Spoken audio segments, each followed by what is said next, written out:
Bonjour, bonjour à tous, bienvenue, bienvenue donc sur le live de Barcelone Autrement. Dites-moi si tout va bien, si vous entendez bien, si vous me voyez bien aussi.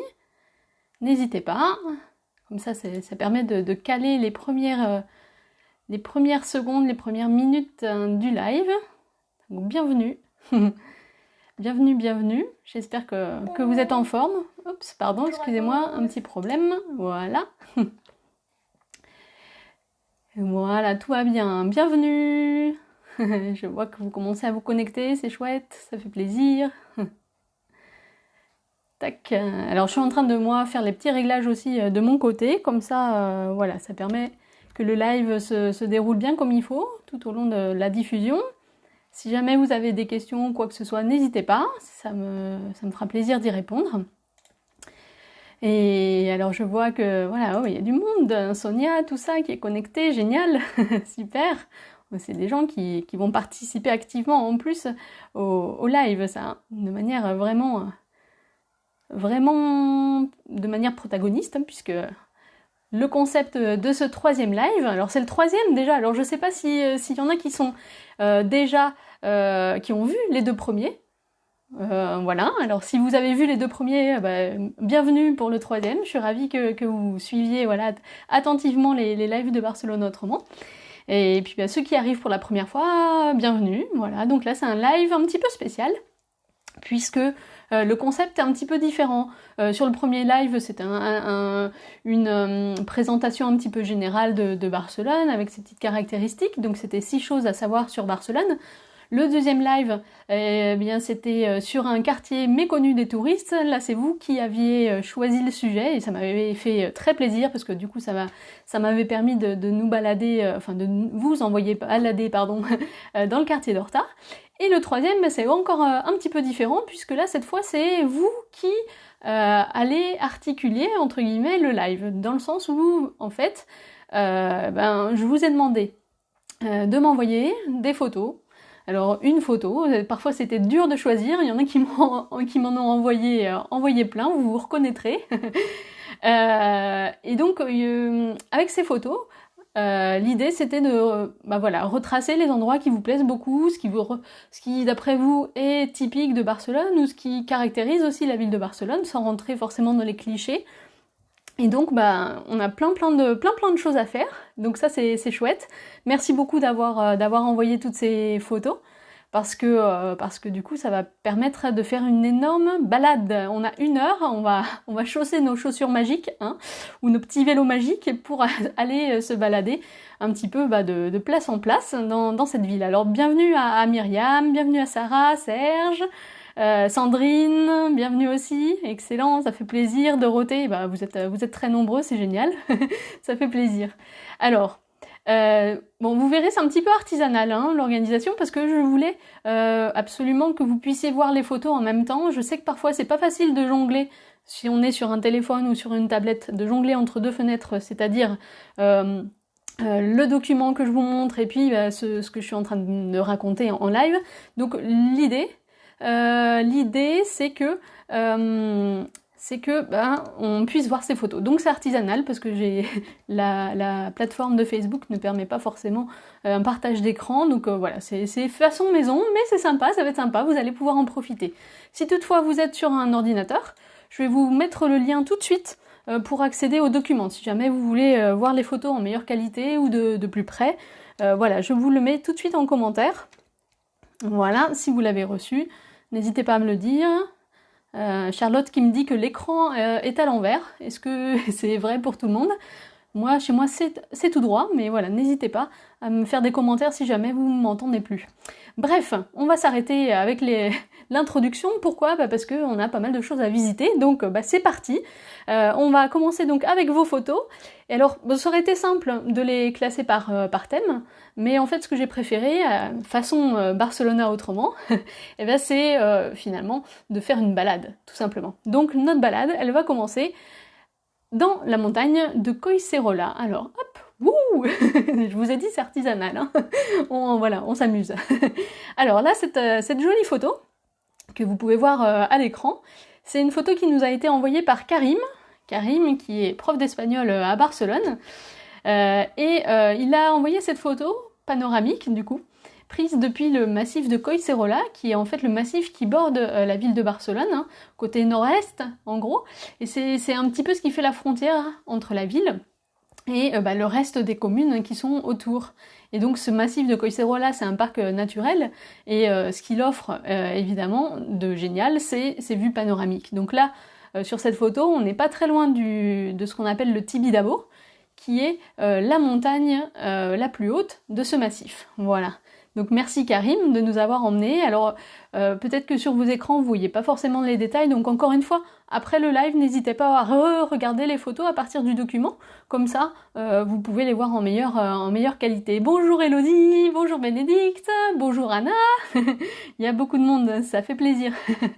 Alors, donc là, on a pris le chemin donc de Collserola, on se dirige vers le Tibidabo, et pour ceux qui sont déjà allés, d'ailleurs, qui est déjà allé se promener au Tibidabo, dites-moi tout, parce que ça vaut vraiment le coup, c'est vraiment un endroit génial. Pourquoi ? Parce que voilà ce que vous allez y voir. Voilà, alors là c'est à couper le souffle, vraiment. Pourquoi ? Parce que c'est une vue 100% panoramique, hein, c'est-à-dire qu'elle est complète, et on voit donc tout Barcelone, hein, de part en part, donc c'est vraiment super, il suffit juste de poser le plan dessus en gros pour identifier les endroits, c'est vraiment génial. Et ensuite, eh bien, on va voir aussi de l'autre côté, derrière, ce qu'il y a au-delà justement de ces montagnes qui font la frontière avec Barcelone. Bonjour Séverine. Et donc, la vue est géniale. En plus là, un jour de beau temps. Ça c'est la photo de Séverine, du coup, qui fait coucou en même temps, coucou. Voilà. Et la vue nous permet d'avoir un bon aperçu de la ville. Donc on se dit qu'effectivement c'est étendu. Mais bon, c'est l'équivalent de Paris intramuros en gros, hein, donc voilà, en termes de surface, hein, c'est pas non plus excessif. Et on voit bien sur la photo les tours du port olympique, hein, qui marquent un petit peu le paysage. On voit aussi la Sagrada Familia, mais ça je pense qu'il faudra regarder le document pour que vous la voyez un petit peu plus. Voilà. Et donc ce Tibidabo, il est particulier parce que bon, on a cette vue splendide, et puis aussi on trouve un parc d'attractions, qui est un des plus vieux d'Espagne, et aussi, et ça parfois ça choque, on trouve une église, l'église du Sagrat Cor. Si on traduit ce catalan en français, c'est l'église du Sacré-Cœur, tout simplement. Donc Barcelone a aussi son Sacré-Cœur. Voilà. Bon, il faut savoir que Paris, pendant très longtemps, c'était un modèle pour beaucoup de villes, et notamment pour Barcelone, ce qui fait qu'on a plein d'éléments un petit peu parisiens, ou alors français, hein, plus généralement, dans Barcelone. Donc là, par exemple, c'est un exemple, notre Sacré-Cœur. Voilà. Allez, ensuite, on continue. On va déjà commencer à redescendre. Hein, une fois qu'on a passé donc cette étape, ce point le plus haut, ça nous permet de voir où est-ce qu'on va aller se promener. On va redescendre et on va aller voir un monument qui n'est pas très très connu. Alors grâce à une photo de Eve qui nous a envoyé cette très jolie photo, très colorée, typique vraiment avec le ciel bleu là, traditionnel de Barcelone. Elle est vraiment chouette. Et ça, c'est un espace que peut-être vous n'avez pas visité, et je vous invite à aller le visiter parce que c'est vraiment magnifique. C'est ce qu'on appelle la Torre Bellesgard. La Torre Bellesgard, en fait, c'est une maison particulière qui a été construite pour un riche bourgeois. Et sa particularité, c'est qu'elle a été construite par un architecte très connu à Barcelone. C'est justement Antoni Gaudí, encore lui. Donc vous voyez, il est un petit peu partout dans la ville. Donc si vous ne l'avez pas fait encore, qu'il vous reste des choses gaudiennes à visiter, eh bien la Torre Bellesgard, c'est un très très bon exemple. Alors vous pouvez y aller gratuitement parce que de temps en temps on organise un petit marché de créateurs. Donc là ça s'appelle Barcelona en las Alturas, Barcelone sur les hauteurs. Et donc là, vous avez plein de petits créateurs qui viennent exposer leurs œuvres, et vous pouvez évidemment acheter, et vous pouvez surtout profiter des jardins autour, parce que Gaudí fait aussi les jardins, comme très souvent. Et c'est un espace qui est très très chouette, vous pouvez aussi le visiter comme un musée traditionnel, avec notamment le toit qui est absolument impressionnant, parce que si on se trouve sur le toit, on verra que l'ensemble représente la tête d'un dragon. Et bon, les dragons à Barcelone, on en a beaucoup, ça fait référence notamment à la légende de Saint Jordi, donc Saint Jordi, le saint patron de la Catalogne. Mais ça, c'est une autre histoire, on va pas s'étendre parce qu'on a plein de choses à voir. On a plein de choses à voir au cours de cette balade. Donc merci Eve pour nous avoir fait partager du coup ce lieu un petit peu insolite, un peu caché et aussi souvent méconnu. Hein, donc allez-y, foncez. Puis si vous trouvez ça joli, partagez-le, partagez les photos. Voilà. Alors après la Torre Bellesgarde, alors je précise juste un petit aparté avant de continuer. Là pour l'instant, bon, c'est des lieux comme ça, vous pourrez peut-être pas forcément les situer, mais dans le petit document que j'ai réalisé, vous verrez à la fin, la dernière page vous permet de tout retrouver sur une carte. Comme ça, si vous voulez y aller un jour, hein, au cours d'un prochain séjour, ou au cours de quand on aura le droit de sortir ici à Barcelone, vraiment, pour aller vraiment se balader, là vous pourrez retrouver tous les endroits directement, donc ça sera chouette. Voilà. Alors, donc on disait, on descend de la Torre Bellesgarde et on va directement au parc Güell. Mais alors là, Sarah, qui nous a envoyé la photo, va pas nous montrer les traditionnels balcons réalisés par Gaudi et son assistant entre guillemets Joujol. On va au-dessus, un petit peu au-dessus justement de cette zone réalisée par Gaudi, on va sur le Mirador du parc Güell. Parce qu'il faut savoir que le parc Güell, c'est pas seulement ce qu'a fait Gaudi, c'est en fait quasiment l'ensemble de la colline qui est un grand parc public. Donc vous avez une partie qui est payante, celle qu'on visite parce qu'elle a été réalisée par Gaudi, il y a énormément de choses à découvrir. Et puis après, si on veut plus s'immerger dans la nature, on a la partie gratuite. Et donc la partie gratuite permet une belle balade parce que le parc est assez grand, et notamment donc le Mirador. Donc là, Sarah qui était de bonne heure, hein, parce que là c'est une photo qui est prise le matin. Et oui, à Barcelone, le soleil se lève sur la mer, c'est magnifique et ça fait le bonheur des gens qui aiment les photos de lever de soleil. Et donc là, salut Lisa. Et donc là, c'est magnifique. Le matin, vous n'avez pas beaucoup de touristes encore, c'est relativement calme et vous pouvez profiter de la quiétude. Donc c'est vraiment, vraiment génial. Et alors après cette petite incursion sur le Mirador du parc Güell, du coup on va parler, pas tourisme, mais un petit peu ce qui est lié au tourisme aussi, c'est tous les artistes de rue qu'on retrouve surtout dans le... Bonjour Oriana qu'on retrouve surtout dans le quartier Gothico, mais aussi dans les endroits où justement il y a beaucoup de tourisme, pardon. Et donc là, par exemple, on a une photo qui nous a été envoyée par Pauline, et qui montre bien aussi ce que c'est Barcelone, parce que finalement c'est des coins, on va dire, cachés. Dans Barcelone, il y a des endroits qui sont tranquilles, puis il y a des endroits qui sont très touristiques, et puis il y a aussi beaucoup de créativité. Hein, de créativité. Alors la transition n'était pas exceptionnelle, mais il y a beaucoup de créativité, et notamment ici on a Cosmo qui est alors c'est son vrai nom, hein, c'est son prénom, c'est un Italien qui est arrivé il y a quelques années à Barcelone. Il cherchait à trouver du travail un petit peu, hein. Il est originaire de Naples, et bon, après avoir fait pas mal de petits boulots, il a décidé de vivre de sa passion, et donc sa passion, comme vous pouvez le voir, c'est la musique.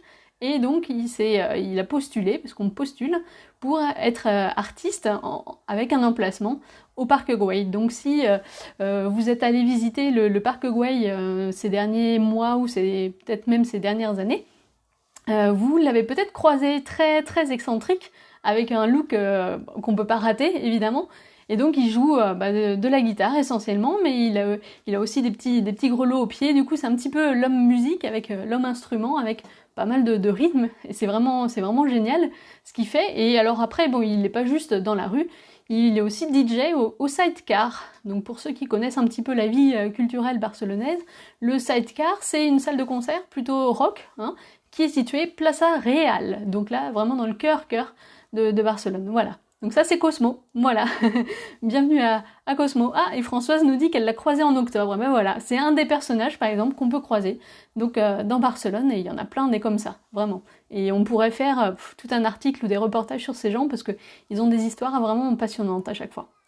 Donc maintenant, on descend de notre parc Güell, hein, et là ça nous rappelle d'ailleurs que Barcelone n'est pas complètement plate.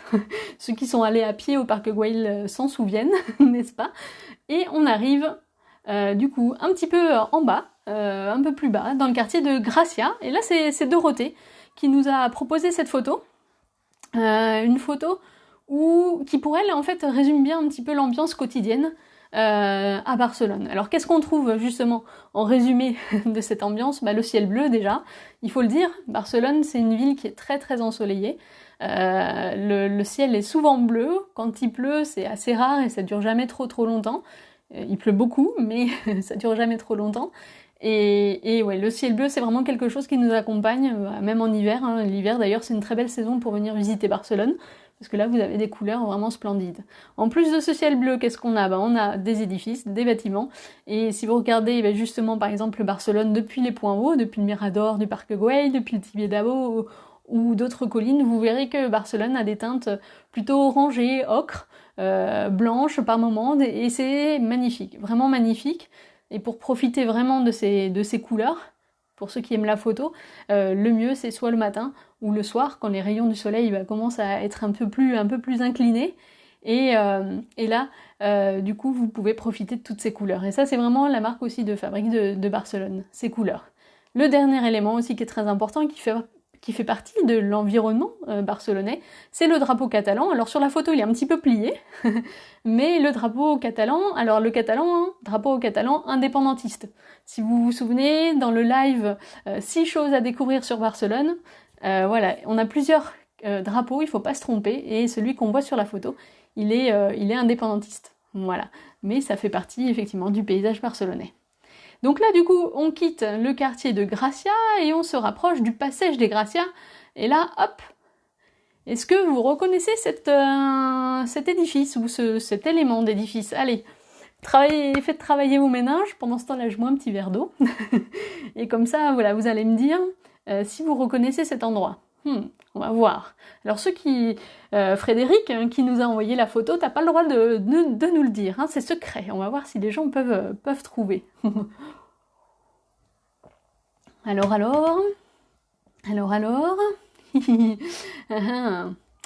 est-ce qu'on a des gens qui vont trouver cet endroit? Où est-ce que se trouve cet endroit? Alors bon, la photo est superbe, hein, parce que, alors peut-être que sur votre écran, vous n'arrivez pas à voir ce qui est au milieu de ce fameux rond ou cercle ou arche. Hein. Au milieu, c'est la Sagrada Familia. La Sagrada Familia qu'on aperçoit de loin, depuis un bâtiment qui est assez haut aussi. Alors, est-ce que vous avez trouvé? Eh oui, Charlotte, qui est incollable sur Barcelone, a trouvé tout de suite, et ça s'appelle du coup la Pedrera. C'est la Pedrera, effectivement, ou la Casa Mila, on la connaît aussi sous ce nom-là, qui est donc un immeuble impressionnant qu'on peut trouver sur le passage des Gracia. Et donc là, Frédéric participait à un congrès international sur le modernisme. Et au cours de l'événement en fait, du congrès, un concert était organisé le soir. Du coup, le soir, voilà, vous avez ces lumières, comme je vous disais, orangées. Et il fallait prendre cette photo qui était absolument, qui était très bien cadrée. Et le problème de Frédéric à ce moment-là, c'est qu'il y avait beaucoup de gens qui passaient. Et donc, à côté, il y a un couple de Japonais qui s'est rendu compte qu'effectivement, elle avait du mal à prendre sa photo sans qu'il y ait personne devant. Et les Japonais, très gentiment, ont commencé à faire la police et réguler, en fait, l'ordre de passage pour prendre la photo. Et voilà, du coup, ça donne ce résultat que je vous invite à regarder en vrai dans le document, parce que la photo est vraiment très très jolie. Donc la Pedrera, un autre monument signé Gaudi. Voilà. Alors après le passage des Gracia, on va pas aller dans le centre-ville tout de suite. Pourquoi? Parce qu'avant, on va faire un petit détour par la colline de Montjuïc. Vous êtes plusieurs à avoir envoyé des photos de Montjuïc, comme vous aviez été plusieurs à envoyer des photos du Tibidabo. Vous aimez bien les points hauts, visiblement, parce que ça permet de bien profiter de la ville. Et donc, la colline de Montjuïc, on va commencer avec, justement, en montant progressivement avec cette très très belle photo de Charlotte. Voilà, Charlotte qui a trouvé que c'était la Pedrera sur la photo antérieure.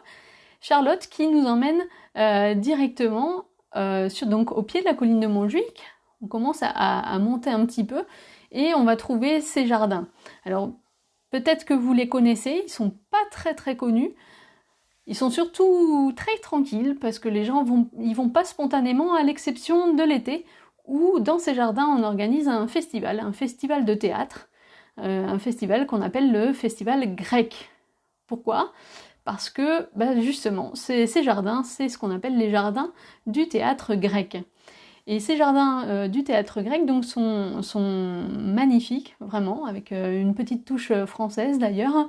Et puis vous avez cette pergola qui est très jolie aussi à voir, surtout au printemps quand les plantes sont en fleurs. Et puis après vous avez aussi depuis ce jardin une petite esplanade avec une vue en direction des quartiers de Saintes en général. Et puis si vous vous retournez à un moment donné, vous allez voir aussi la mer avec la tour Akbar, la tour de Jean Nouvel, le centre-ville, etc. Donc c'est une très très belle, un très beau parc avec en plus un théâtre grec. Alors qu'est-ce qu'on entend un théâtre grec? Eh ben on entend effectivement un amphithéâtre antique un petit peu, hein, alors qui est très récent pourtant, il date du XXe siècle, mais on trouve donc comme un amphithéâtre, construit d'ailleurs sur le modèle d'Épidore, et c'est là où a lieu le festival de théâtre qui est donc à ce moment-là en plein air. Donc je vous invite à y aller, mais ne le dites pas trop pour que justement ce jardin garde un petit peu sa particularité d'être tranquille. Voilà. Alors qui d'ailleurs parmi vous est déjà allé là-haut à ces jardins du théâtre grec? N'hésitez pas hein, à le dire, levez la main. Voilà. Alors ensuite, après les jardins du théâtre grec, toujours sur la colline de Montjuïc, là on va passer à un espace beaucoup plus vaste, beaucoup moins intimiste aussi, mais important pour la ville de Barcelone. C'est l'espace des Jeux Olympiques. Alors là, c'est Sonia qui nous a envoyé la photo. Cette photo, a été prise au moment où on faisait une visite ensemble d'ailleurs, la visite de Montjuïc en vélo électrique. Et ça a fait partie des arrêts obligatoires hein, sur la colline parce que les Jeux Olympiques pour Barcelone, ça a été déterminant à plein de niveaux. Et c'est un événement qui a transformé la ville dans tous les sens du terme, à la fois peut-être pour le meilleur et pour le pire, comme souvent, c'est jamais neutre un événement pareil, mais pour le Barcelone, on peut dire que ça l'a projeté vraiment d'un point de vue touristique. C'est un événement qui a supposé des grandes transformations, notamment le bord de mer de Barcelone, hein, qui s'est littéralement transformé en promenade agréable, et puis évidemment l'événement en étant international a été diffusé dans tout le monde, hein, dans le monde entier, dans tout le monde, et du coup ça a fait une incroyable pub pour la ville, ça c'est clair. Et donc là ce qu'on voit c'est l'antenne qui a notamment permis de transmettre les JO. Et puis au fond, on devine le stade olympique, qui aujourd'hui est un petit peu pas en désuétude, mais on a du mal à le faire tourner un peu ce stade, mais il est encore là, et donc c'est le témoin aussi de l'histoire. Donc en 1992, Barcelone, qui lance ces JO, les JO qu'on appelle souvent les JO de la fête, parce que Barcelone c'est la fête. Voilà. Merci Sonia pour ce petit souvenir en plus de visite ensemble, c'était vraiment très sympa. Voilà. Alors ensuite, une fois qu'on a quitté les installations olympiques, on peut monter au château de Montjuïc, hein, tout là-haut. Et puis après, quand on redescend du château, donc c'est au niveau du sommet, on va avoir un mirador. Bon, alors on en a parlé justement dans le tout premier live de ce mirador, c'est le mirador de l'Alcalde. Le mirador de l'Alcalde qui a la particularité d'être situé et tourné vers la ville. Alors là, magnifique photo de Sandrine, hein, où on voit essentiellement la projection, pas la projection, mais la vue panoramique sur la vieille ville de Barcelone, avec les Ramblas, on voit très bien le vieux port aussi. Remarquez, hein, toujours le ciel bleu, je vous mens pas, il fait toujours beau à Barcelone. Et c'est un point de vue qui est vraiment très très joli et qui permet en plus d'identifier pas mal de monuments de la vieille ville, donc c'est génial pour apprendre à connaître Barcelone, parce que c'est, en tout cas pour apprendre à s'y repérer, parce que ça vous permet d'avoir tous les points importants de la ville sur cette photo. Donc merci Sandrine de l'avoir partagée. C'est une photo aussi que j'ai prise des centaines de fois, parce que on s'en lasse pas en fait de ce panorama, vraiment. Alors ensuite, Sandrine, juste une petite précision, Sandrine nous l'avait transmise parce que en fait elle adorait le contraste entre le calme et l'agitation en bas. Effectivement, quand on est sur ce mirador, on entend qu'en bas ça bouge, on a les périphériques, les rondas, et du coup là sur ce mirador on est plutôt au calme. Voilà. Et donc, on va commencer à redescendre hein, de nos petites collines. On va s'approcher du centre-ville. Et pour redescendre, on va utiliser un moyen de transport qu'a photographié très joliment Émilie. Voici la photo. Vous le reconnaissez peut-être. Il fait partie aussi du paysage de Barcelone. Alors, qui a déjà pris le téléphérique? Alors, je précise le téléphérique du port. Parce que vous avez plusieurs téléphériques à Barcelone. Vous en avez un qui sillonne la colline de Montjuïc. C'est un petit peu des télécabines, hein, comme au ski. Et puis après, vous avez le téléphérique du port qui vous permet de passer du port à la colline de Montjuïc et inversement. Donc nous, ce qu'on fait, c'est qu'on prend ce téléphérique et puis on descend, tranquillement. Alors ce téléphérique, il est assez amusant parce qu'il est très vieux en fait. Hein. Il est très vieux, il date de 1929, au moment où Barcelone organisait une grande exposition universelle. Et justement, à ce moment-là, on en a profité aussi pour montrer un petit peu des moyens de transport innovants pour l'époque. Donc c'est le cas des funiculaires.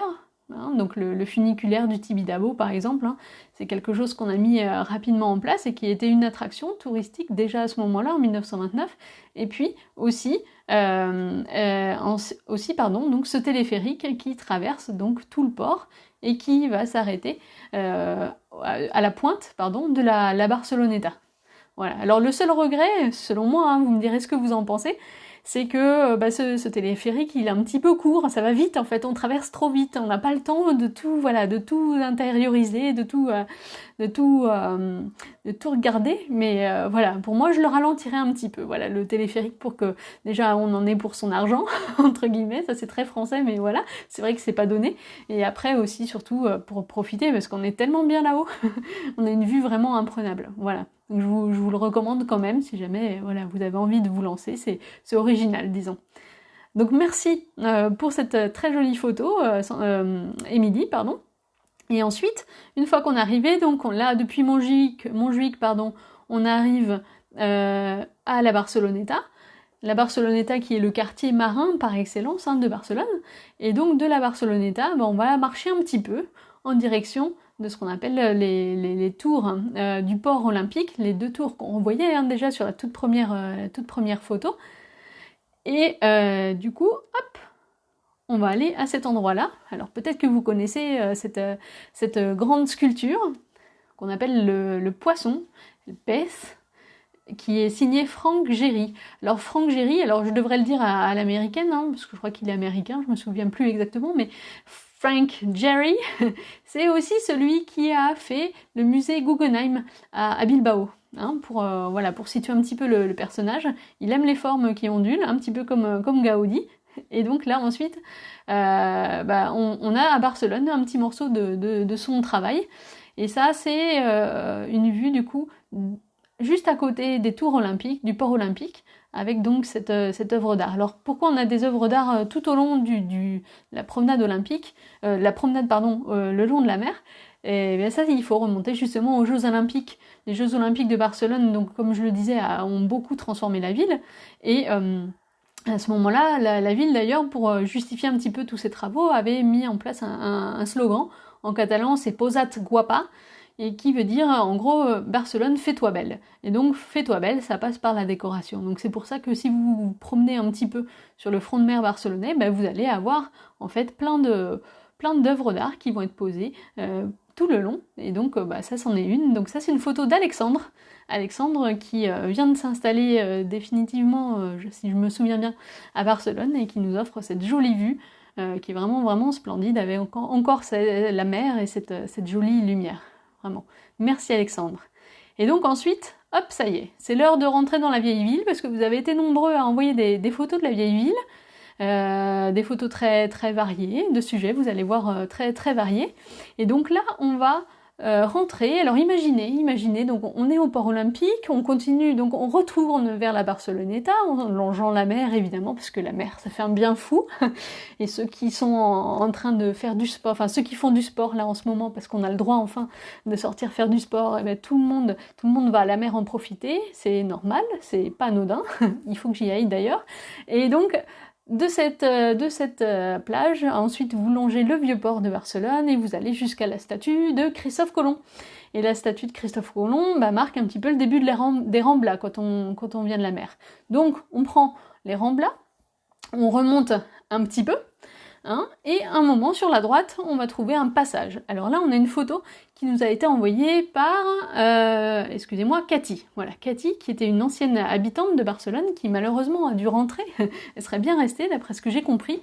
Et elle nous envoie cette photo. Alors cette photo, bon, la qualité, malheureusement pas forcément idéale, mais peut-être que vous reconnaissez cet endroit. C'est un passage.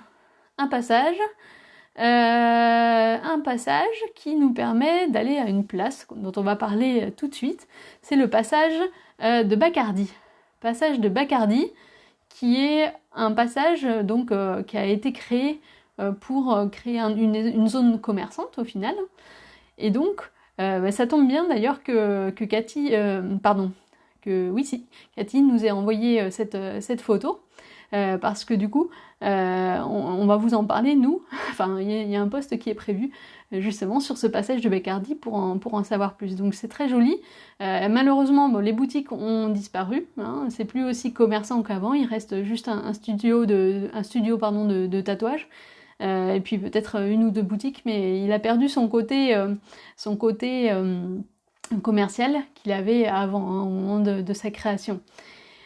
Et donc ce passage de Bacardi, je vous disais, il nous mène à une place qui est très très connue, qui a été rendue célèbre par de nombreux films, notamment en France l'Auberge espagnole. L'Auberge espagnole qui a mis une petite séquence sur cette place, c'est la Plaza Reial. La Plaza Reial qui est mise en photo ici par Anna. Merci Anna de nous avoir envoyé cette photo. Et alors Anna, quand elle nous a envoyé cette photo, elle voulait montrer surtout l'aspect bohème de Barcelone, rappeler que Barcelone, voilà, ça a ce côté bohème, nocturne aussi, de vie nocturne qui est très, très développé, et notamment la Plaza Reial dans les années 70, c'était un haut lieu justement de la vie bohème, un petit peu aussi de la vie un petit peu transgressive. On trouvait pas mal de travestis, pas mal d'homosexuels qui avaient choisi de venir vivre à cet endroit parce que c'est là où il y avait de la culture, une culture alternative un petit peu. C'était vraiment ça. Alors c'est à l'opposé de ce pourquoi ça a été conçu, la Plaza Reial, qui était une place plutôt aristocrate, plutôt, on le voit de toute façon, le style rappelle la place royale, pas la place royale, mais les environs du Louvre à Paris, c'est un petit peu le même style. Et donc c'était plutôt cossu, et après dans les années 70 c'était un petit peu différent, et justement sur cette place on a un bar qui rappelle un peu cette vie bohème, c'est le bar Ocaña.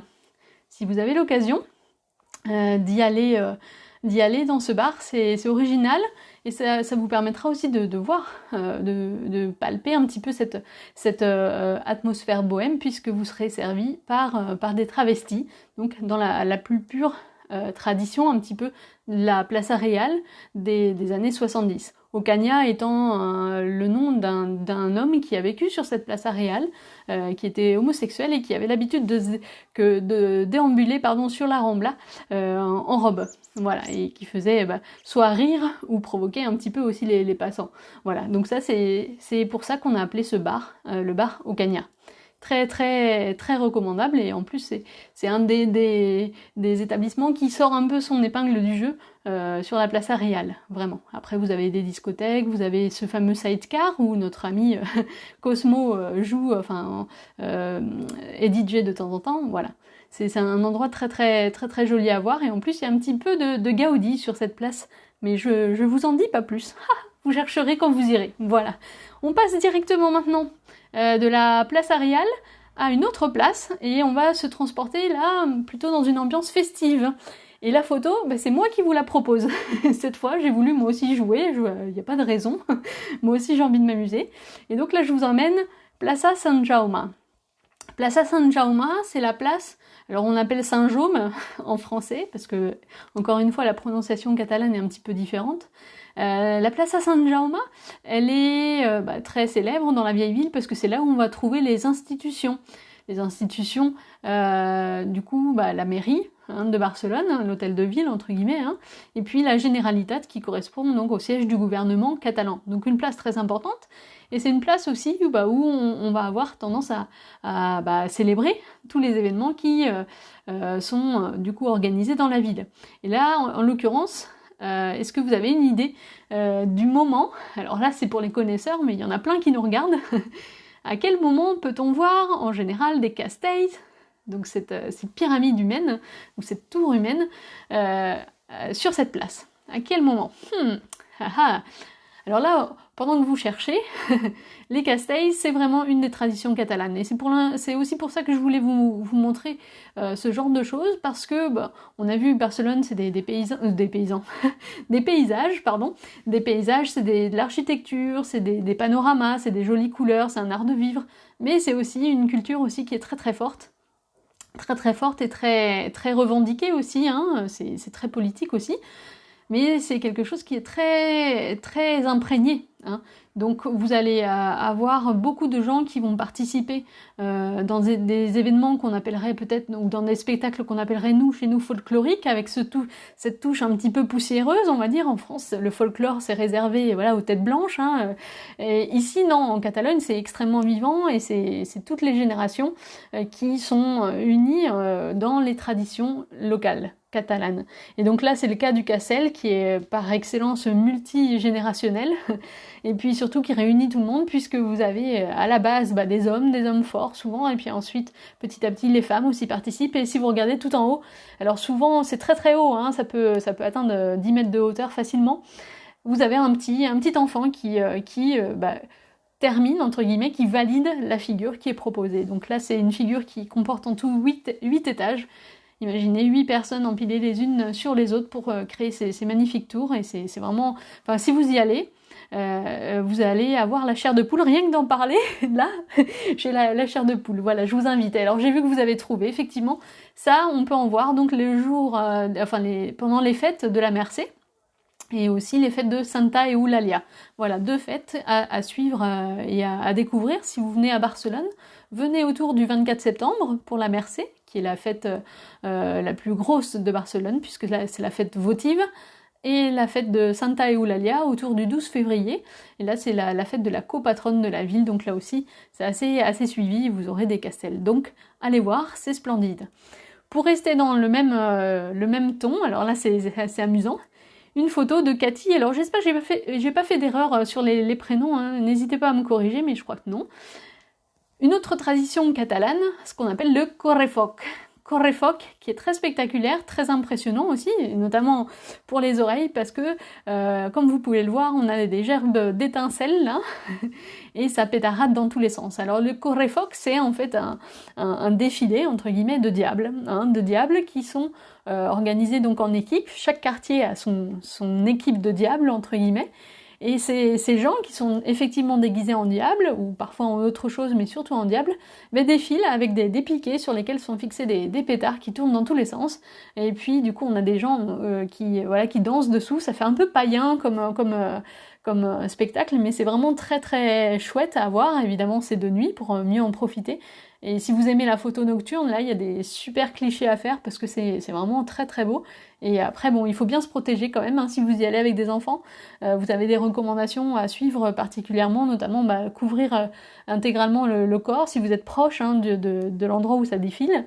Et puis aussi porter des lunettes éventuellement de protection ou de ski. On voit souvent des gens avec des lunettes de ski pour éviter que les pétards, les petites cendres en fait arrivent dans les yeux. Après, ça c'est le côté basique, de bon sens, on se protège, et puis après, on fait la fête, parce que le correfoc c'est tellement impressionnant. Est-ce que vous en avez vu, vous, déjà? Parce que alors, on en a pour les fêtes de la Mercè, mais après on en a pour toutes les fêtes de quartier aussi. C'est vraiment très très impressionnant à voir. Voilà. N'hésitez pas, si vous voyez qu'il y en a de programmés au cours de votre séjour, allez-y, parce que c'est vraiment splendide. Donc là, souvent le correfoc, il a lieu pas très loin de la cathédrale, sur la Via Laietana. Voilà.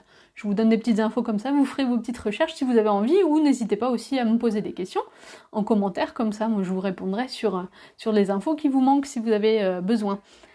Et donc, comme là on n'est pas très loin de la cathédrale, justement, pas très loin de la cathédrale, on trouve aussi quelque chose que peut-être vous avez déjà vu, vous allez me dire. Est-ce que ça vous dit quelque chose? Alors ça, c'est une photo que Myriam nous a envoyée. Myriam, j'ai vu que tu étais là, que tu étais connectée, donc... Alors, c'est une photo que t'aimes bien, Myriam, hein, c'est vrai, tu me l'as dit.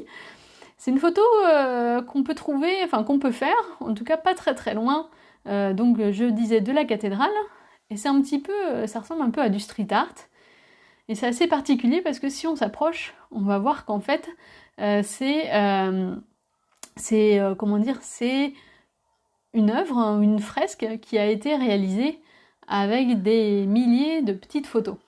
Alors, quelle est cette fresque? Alors, est-ce que c'est un artiste de street art qui l'a fait? Non, pas forcément. En fait, ça a été quelque chose qui a été posé ici en 2014, au moment où on célébrait les 300 ans de la chute de Barcelone. Alors, vous allez me dire, c'est un peu bizarre de célébrer, mais en fait, on célèbre la résistance de Barcelone à ce moment-là. Salut Cindy! Et bref, ça c'est un autre débat, encore une fois. Et du coup, à l'occasion de cet anniversaire, on a demandé aux Barcelonais d'envoyer une photo eux aussi on leur demande d'envoyer des photos, une photo qui symbolise la liberté. Et donc les Barcelonais ont envoyé des photos. Et donc en tout, là sur cette fresque, alors si vous voulez compter, vous pouvez, allez-y, c'est parti, vous avez 4 heures. Non, sur cette fresque, vous allez voir en tout 4000 photos qui ont été réunies, suivant les tonalités de chaque photo, pour créer cette 4001e photo, finalement, ce beau baiser. Et donc cette fresque s'appelle, alors si je me souviens bien, El Món naix en una besada, pardon. Le monde naît dans un baiser. Voilà. Et donc l'idée c'était de symboliser la paix un petit peu et la liberté. Voilà, très belle fresque qui est à voir dans un petit recoin, pas très loin justement de la cathédrale. Voilà. Et alors plein de gens du coup ont participé pour ces photos. Vous pouvez vous approcher et c'est assez amusant. Voilà. Alors ensuite, on va quitter notre quartier gothico. Là, on était dans le quartier gothico. Et on va aller faire une petite incursion du côté de chez Serge. Serge, non, on est toujours, pardon, dans le quartier du Gothico, excusez-moi, hein, je me trompe, mais non. Non, c'est le quartier du Born. Alors attendez, j'ai un petit doute là, je vérifie parce que j'aime bien être précise. Oui, non, c'est pas très loin de... Voilà, c'est dans le quartier du Born, excusez-moi. Carré de la Gente. Alors voici la photo en question. Voilà. Donc une très très jolie photo, donc prise par Serge, et qui nous montre bien finalement la caractéristique aussi de ces rues dans les quartiers de la vieille ville. Là on est au cœur de ce qu'on appelle le district de Ciutat Vella, et le district de Ciutat Vella, il est connu justement pour ces petites rues étroites, avec des édifices qui sont parfois très hauts et qui laissent très rarement entrer la lumière. Et ça, c'est une des caractéristiques aussi de la ville historique de Barcelone. On en avait parlé déjà au cours du premier live. C'est vrai que Barcelone, pendant très longtemps, c'était une ville fortifiée. Et les quartiers du Born, du Gothico, du Raval, et puis de la Barceloneta, c'était des quartiers qui étaient finalement fortifiés dans le sens où il y avait une muraille qui séparait donc la ville du reste, c'est-à-dire la campagne. Et la présence de cette muraille, comme limite un peu infranchissable, a fait en sorte que l'espace intramuros soit utilisé un maximum. Et donc, pour utiliser un maximum, on va utiliser l'espace d'abord, au sol, la surface, et puis après, une fois qu'on a tout utilisé, qu'on n'y a plus 1 mètre carré de libre, là, du coup, on va élever les bâtiments, les uns après les autres, et donc ça va pousser en hauteur, et c'est pour ça qu'on a notamment donc un centre-ville qui est extrêmement tortueux aussi, avec des rues étroites comme ça. Alors certains disent « Ah oui, c'est aussi pour la chaleur », pas forcément, parce que la chaleur, c'est pas quelque chose qui est aussi pesant que, par exemple, en Andalousie, mais là, c'est vraiment pour des raisons de place qu'on a élevé ces bâtiments. Alors, je sais pas si vous êtes baladé un jour dans ces rues, moi je vous invite à le faire. Même les habitants, même les habitants de Barcelone, je vous invite à le faire. une fois de temps en temps, parce que je comprends que parfois c'est pas forcément plaisant de devoir slalomer entre les touristes, quand il y en a, mais après, allez-y, parce que c'est vraiment des quartiers qui ont un charme fou, et il faut pas s'arrêter aux boutiques de tourisme et aux choses un peu clichés, il faut vraiment oser se perdre dans la vieille ville. Et d'ailleurs, question, qui s'est déjà perdu dans des quartiers de la vieille ville? Et oui, alors je suis sûre que, allez, vous pouvez le dire, hein, c'est pas grave, hein, ça nous arrive à tous, même moi, il y a des zones où j'arrive toujours pas à bien me repérer, donc parce que c'est très très tortueux, vraiment. Mais c'est ça qui fait le charme aussi, hein, de cette ville. Pareil, c'est un élément qui a été mis en valeur, pardon, par l'auberge espagnole, le film, hein, toujours, où on voit Xavier et le héros Xavier, et puis comment on appelle ça, ses colocs qui courent dans les rues de la vieille ville, et ça on le voit aussi, hein, c'est vraiment l'image de Barcelone, vraiment, vraiment, vraiment. J'imagine que vous êtes tous d'accord, parce que c'est vraiment très très beau. En plus, il suffit de lever la tête, hein, vous voyez des balcons avec des mosaïques, enfin c'est vraiment très très beau, vraiment. Voilà, un hommage à la vieille ville, parce que j'adore, tout simplement. Et justement, eh bien, cette vieille ville, ce que vous adorez le plus, c'est un de ces monuments qui est très cher dans le cœur des Barcelonais, et bien aussi dans le vôtre, j'ai vu, puisque vous êtes plusieurs à m'avoir envoyé des photos de ce monument. Alors, à voir, tadam. Est-ce que vous le reconnaissez? Est-ce que vous le reconnaissez? Je ne dis rien. Bon, comme vous êtes des connaisseurs, je suis sûre que vous allez trouver tout de suite. On va voir qui est-ce qui trouve tout de suite, qui donne la réponse. Pendant ce temps-là, je bois un petit verre d'eau. Alors, c'est une très très belle photo, ça, qui a été prise par Bernard. Bernard, qui était en séjour aussi à Barcelone et qui a profité pour prendre ce bâtiment en photo de nuit, qui est aussi envoûtant que de jour. Est-ce que vous le reconnaissez? Ah, Charlotte, encore. Ah, Charlotte, il faut laisser une chance aux autres. Tu les bats à plate couture. Ah, je plaisante. Mais effectivement, Charlotte, Frédéric, vous avez raison. C'est Santa Maria del Mar. Santa Maria del Mar, qui est, Serge aussi, évidemment, comme habitant du quartier, logique. Ève aussi, oui, vous connaissez bien. C'est l'église la plus célèbre dans ce quartier du Born, ou précisément le quartier de la Ribera. Je bois un petit peu d'eau. Alors Santa Maria del Mar, c'est une église, plus exactement une basilique, qui a été construite en un temps record. C'est sa particularité. Et le temps record de construction de cet édifice, alors on est au XIVe siècle, en pleine époque médiévale, c'est 54 ans. 54 ans de construction pour cette église, ce qui est absolument impressionnant. Hein. C'est très très rapide, étant donné évidemment les moyens de l'époque. Pour comparer, la cathédrale de Barcelone, il faut compter 140, 150 ans, avec des finitions qui ont été faites en plus récemment. Donc la cathédrale a mis 3 fois plus de temps quasiment à être construite, et l'église de Santa Maria del Mar, pas du tout. Beaucoup plus rapide. Alors 54 ans, c'est quand même un certain temps, mais c'est quand même très rapide pour l'époque. Et alors, qu'est-ce qui a fait que c'était aussi rapide? Tout simplement la disponibilité des fonds pour la construire, et puis aussi de la main-d'œuvre.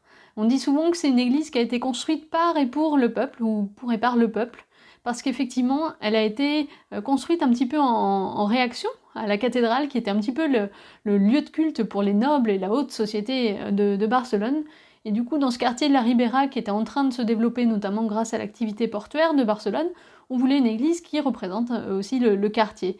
Et donc, on a décidé de construire cette église en demandant d'abord l'autorisation à l'église, et ensuite les riches marchands ou les habitants du quartier, qui étaient plutôt parmi les classes aisées, ont mis la main au portefeuille en gros et ont financé les travaux. Et en termes de main d'œuvre, et bien du coup, ce sont aussi les hommes forts, on va dire, les gens qui avaient l'habitude des charges lourdes, donc des gens qui étaient souvent liés à l'activité commerciale, hein, qui portaient les marchandises des bateaux jusque dans les rues de ce quartier, de la Ribera. Et c'est eux qui dédiaient un petit peu de leur temps à la construction de leur église. Alors je vous recommande, si ça vous intéresse, de lire le livre La cathédrale del Mar, voilà, Christine qui nous le rappelle. La cathédrale del Mar de Ildefonso Falcones, qui est une fresque un peu historique justement sur la Barcelone médiévale. Et vous avez en toile de fond, du coup, cette construction, alors non pas de la cathédrale, parce que c'est pas une cathédrale, mais de l'église. Vraiment, c'est très très beau.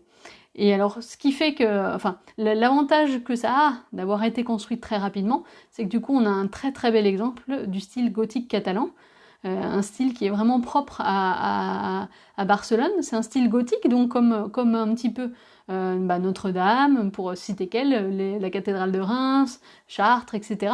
Sauf que on a des particularités catalanes, et on le voit assez bien sur la photo. C'est une église qui finalement n'est pas extrêmement décorée. On va trouver une rosace, ce qui est très chouette déjà en termes de décoration et pas facile à réaliser. Mais le reste de la façade, si vous l'avez vu, est assez sobre. Ce qui est surtout décoré, c'est l'entrée, avec un petit peu de travail gothique, mais on n'a pas après toute cette structure un petit peu en dentelle aérée, plutôt flamboyante, qu'on va trouver nous, par exemple en France, hein, pour rester en France, mais après en Angleterre c'est la même chose, hein, par exemple. Et donc on a un style plutôt épuré, avec une église qui est très sobre. Après à l'intérieur, c'est la même chose, c'est une église qui est très sobre, d'autant plus que, bon, malheureusement, en 1936, au début de la guerre civile, elle a été complètement incendiée, donc l'essentiel du mobilier qui existait dans cette église a disparu, ce qui la rend encore plus austère, mais du coup ça permet d'admirer sa structure, puisque c'est une église qui n'est pas aussi étroite que nos églises gothiques à nous, qui est plutôt très ample, pardon. C'est-à-dire que vous rentrez, quand vous rentrez dans une église comme ça, une église catalane construite dans le style gothique catalan, vous allez avoir la sensation d'avoir un espace immense devant vous, alors que chez nous, hop, on est un petit peu dirigé, le regard est dirigé par la nef principale et la rangée de colonnes qu'on va avoir, puis ensuite, hop, le regard monte vers la voûte. Si vous rentrez dans Santa Maria del Mar, vous avez l'impression qu'on vous accueille en fait, que c'est un endroit qui est chaleureux et qui est très ample, vraiment. Je vous recommande vraiment d'aller la voir, pardon, c'est très très beau. Et justement, pour appuyer ça, j'ai une photo qui m'a été envoyée, alors qui n'est pas une photo à proprement parler, vous allez voir, hop. C'est un dessin, une aquarelle, qui a été réalisée par Xavi Julia. Alors ceux qui suivent Barcelone Autrement depuis un petit moment, peut-être que vous connaissez Xavi Julia. Xavi Julia, en fait, c'est un illustrateur qui travaille avec nous. Et donc, peut-être que vous avez vu régulièrement, on propose des activités, des ateliers de dessin pour apprendre justement à dessiner, alors soit en plein air, ou alors même à l'intérieur de monuments, de musées, etc. Et donc, Xavi Julia a été sollicitée par Hélène qui n'est autre que la créatrice de Barcelone Autrement, et qui a dû rentrer en France il y a quelques années maintenant, et qui, pour garder un souvenir finalement de Barcelone, a demandé donc à Xavi Julia de réaliser cette aquarelle. Et donc on voit très très bien Santa Maria del Mar. Alors là c'est une vue qui est dessinée depuis la rue de l'Argenterie, Carrer de l'Argenteria, qui est une rue directe qui va de l'avenue Layetana jusqu'à la cathédrale, jusqu'à l'église, pardon, Santa Maria del Mar. Donc ça c'est un très très beau souvenir. Et d'ailleurs, avec Xavi, on vous prépare une petite surprise aussi spéciale confinement. Je vous en dis pas plus. Mais voilà, ce dessin est très très chouette et rend bien l'ambiance médiévale qui règne dans ce quartier. Alors après, au-delà de Santa Maria del Mar, je vous invite à aller un petit peu partout parce que c'est un quartier qui est vraiment très très beau et qui mérite vraiment le détour, et juste pour flâner ou même faire du shopping, parce que vous avez plein de boutiques d'artisans locaux et c'est... Bon, on y passerait la journée, voilà, tout simplement. Et voilà, du coup on arrive à la fin de ce live et on termine avec une très jolie photo Alors Fabienne, qui regardait tout le live, devait se dire mais quand est-ce qu'elle va mettre ma photo? Et bien là voilà, Fabienne, c'est toi qui conclus le live avec cette très très belle photo. Alors je sais pas si vous la voyez bien, si vous arrivez à savoir d'où elle a été prise, mais c'est un endroit un petit peu insolite, puisque ce sont les terrasses en fait de Santa Maria del Mar. On y revient. Je vous ai dit, hein, vous avez été nombreux à envoyer des photos de Santa Maria del Mar. Et du coup, vous avez l'occasion, si vous allez visiter cette église avec la visite guidée, vous vous montrez sur les terrasses, pardon, et vous profiterez d'une vue absolument magnifique sur tout Barcelone. Et en plus, l'avantage là d'avoir une vue depuis Santa Maria del Mar, c'est que vous allez avoir justement cette trame des quartiers avec ces petites rues étroites et qui serpentent là comme ça dans la ville. On en parlait hein, avec la photo de Serge à l'instant. C'est vraiment magnifique. En plus, vous voyez tous les toits des maisons, donc on retrouve les couleurs que Dorothée avait mises en valeur avec sa photo aussi. On retrouve les vues sur la montagne de Collserola et les photos là, de Karim, notamment. Et voilà, du coup c'est très très très très beau. Et là c'est une photo qui pour le coup est prise en fin de journée. Si je me trompe, Fabienne, tu me le dis, mais c'est une photo qui voilà, a été prise en fin de journée au moment où le soleil s'apprête justement à aller se coucher derrière les montagnes. Et vous voyez que c'est absolument magnifique. Donc je pense que cette photo m'a plu en tout cas pour terminer ce live.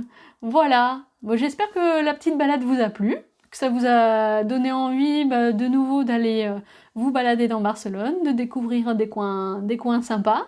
Peut-être qu'il y a des endroits que vous connaissiez pas et que du coup vous avez envie d'aller voir. Encore une fois, je vous rappelle que les photos sont disponibles dans le petit document que je vous ai passé. Je vous remets le lien tout de suite, de manière à ce que vous puissiez y accéder tout de suite. Voilà, je viens de le remettre.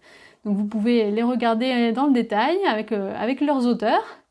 Et du coup, voilà, comme ça vous pourrez avoir un petit souvenir et peut-être aussi un carnet d'idées, entre guillemets, de choses à faire pour votre prochain séjour ou votre prochaine escapade autorisée à Barcelone.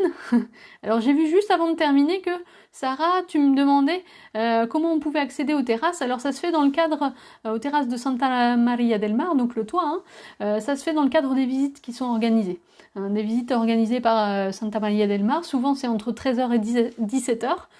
Sur le site internet de l'église, vous avez toutes les informations et je crois que la visite coûte 8 ou 9 euros, un truc comme ça dure 1h30 et voilà, vous apprenez plein de petits détails sur le style catalan et puis aussi la particularité de cette église qui est vraiment magnifique et pareil, moi je suis complètement amoureuse de cette église. Voilà, j'espère que ça vous a plu.